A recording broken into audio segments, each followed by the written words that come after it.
We're now going to do a little bit of experimenting to understand a little better the how and the why we need to be careful with the type of wood and the direction of the grain of the wood when we're building a project. You should be able to look in your to-do list and you'll find that due on the first day of class is this thing called the Day 1 activity. If that didn't show up there, we can click on weekly learning modules and this will snap to the current week of what's due and we'll find this Day 1 or 2 activity. So I'll click on this and you guys are going to have a couple options. My suggestion is to open up the PDF version and then you can just fill out the answers in Notability. I'm going to open up the Google Doc. It's a little easier to navigate on a computer. Now, when I'm here, I get this list of questions. Now, this is an individual assignment, but you're going to do it at your table. So at your table should be 4 or 5 other people. If you have the fortunate to be sitting at the small table by the CNC router, just join up with one of the other tables and do this. And I do want you guys to at least introduce yourself to your table mates. I don't need to do some extensive icebreaker, but you're going to be working on this activity with the people at your table. So everybody's going to fill this out themselves, and then you'll submit it when it's done, hopefully by the end of class today. Most of these questions are pretty self-explanatory. If all the blocks were the same size, which would be the heaviest? We're getting at density here because all different types of wood are going to weigh different amounts. So go ahead and answer these. I think the funniest question is question 2. And to get ready for this, what you're going to need is you're going to need one of these little cups.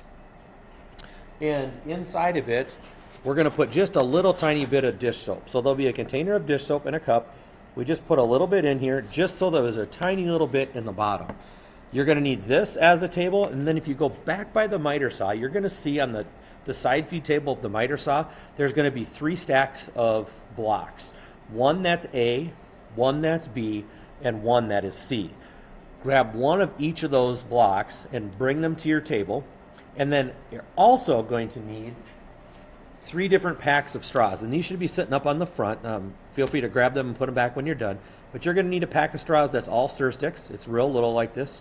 You're going to need a pack of straws that's all big. Looks like this. And you're going to need a pack of straws that's a mix of both of them. So once you have your A, B, and C blocks. Oh, this one's flipped around. There we go. A, B, and C. And all of the straws and soap, you're ready to rock and roll. Question 2 is important, and it's kind of weird. It says, put some soap on the end of each block, have somebody blow through the opposite end of the soap. What happens? And I'm going to do one of them here so you can kind of see what's happening. So I'm going to use my B block. It's upside down for you guys.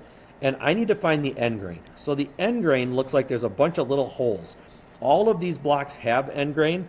Make sure you're finding the end grain. If you don't find the end grain, this isn't going to work. So I'm going to stick my finger inside the soap and I'm going to put an amount, I'm going to put some right on the end of the board. Get it on there, and then, so the soap is on this side, I'm going to blow on the opposite end, and what you're going to see is bubbles come out of there. And each of the different species is going to have a different size bubble. So I want you to experiment with that. Question 3 talks about the hardest. Use a house key to try to scratch the block. In the table caddies are screws. That's the wooden box in the middle of each table. So if nobody's got a key, you can feel free to use the a screw to do that. Otherwise, everything else should be pretty self-explanatory. So why don't you pause this video and then do the experiments and then unpause the video, and we're going to unpack a little bit about what we just did and why it's important that we know that. So happy bubble making.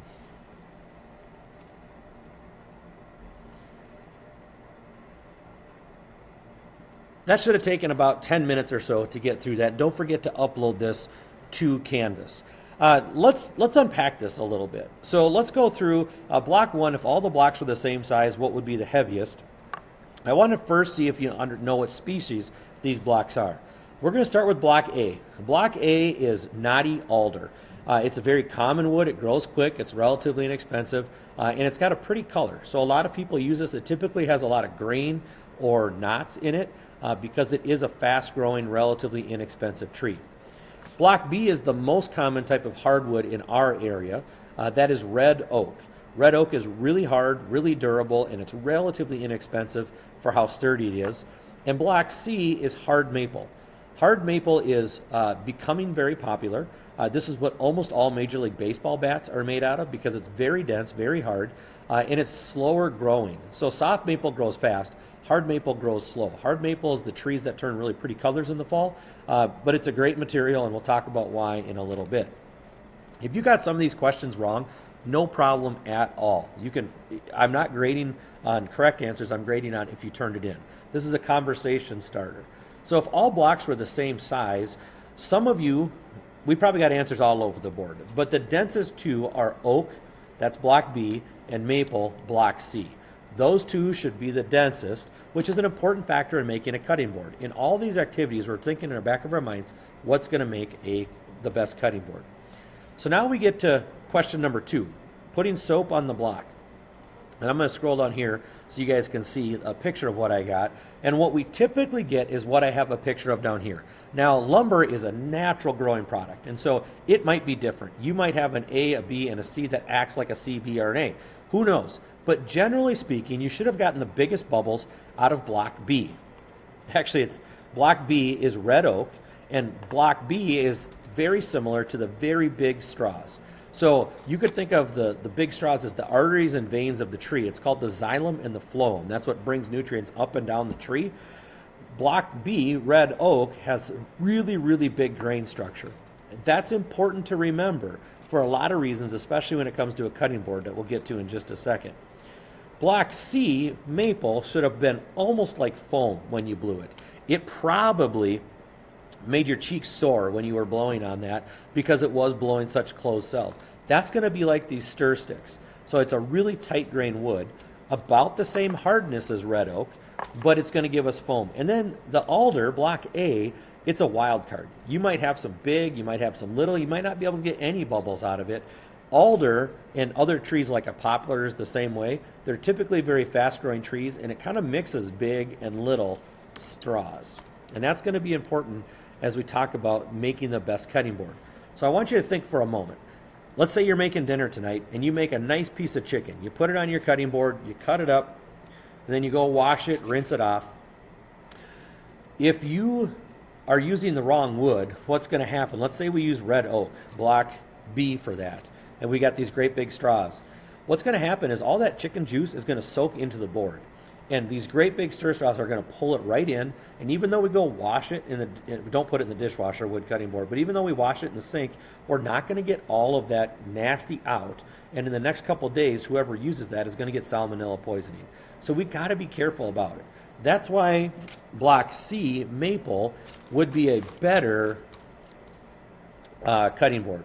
You probably got them to be about the same level of density. You probably have them scratch about the same. And maybe not. Again, wood is always different.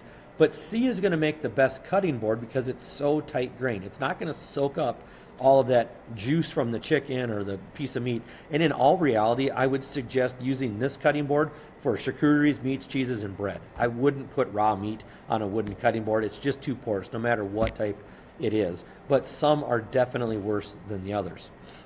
So we've settled the cutting board debate. Now let's look at the stain. So if you've never used stain is an oil product that goes onto a board and then we wipe it off. So the problem with the different grain structures in stain is like the same color stain going on a block B, that's really big straws, it's going to get really dark. In fact, the grain is going to turn almost black in red oak. You can see the big door that goes into Mr. Pashina's room. That's been stained. Not a very dark color stain, but the grain soaks up so much stain because it has such big veins and arteries, or the xylem and the phloem are big. Block C, the stir straws, if we use that same color stain, it's hardly going to soak in, and it's going to stay really light in color. So block C, you can stain, but it's not going to get much darker than a honey color. And then block A, alder, the mix of the stir straws and the straws, the bigger straws, this is going to be spotted. It might even look leopard printed. People got to know that if you're going to stain a wood that has really goofy grain structure like poplar or alder, you're going to get highlights and lowlights. Now, the last question has to do with glue.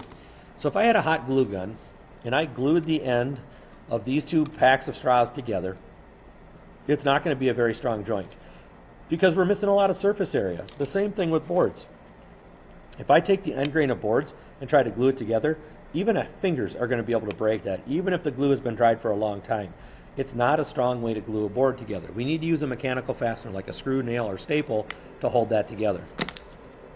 But if we go with the grain, so if I put hot glue along the edge of these straws and mash them together like this, now I've got a really strong joint because there's a ton of surface area. So if I take 2 blocks of wood and glue them together like this, crazy strong. If I glue them together side to side, crazy strong. But if I go end to end, it's a problem and it's not going to stay together. So we want to keep these things in mind as we start building our projects in class. A lot to remember. Thanks for sticking with me, and don't forget to turn this assignment in.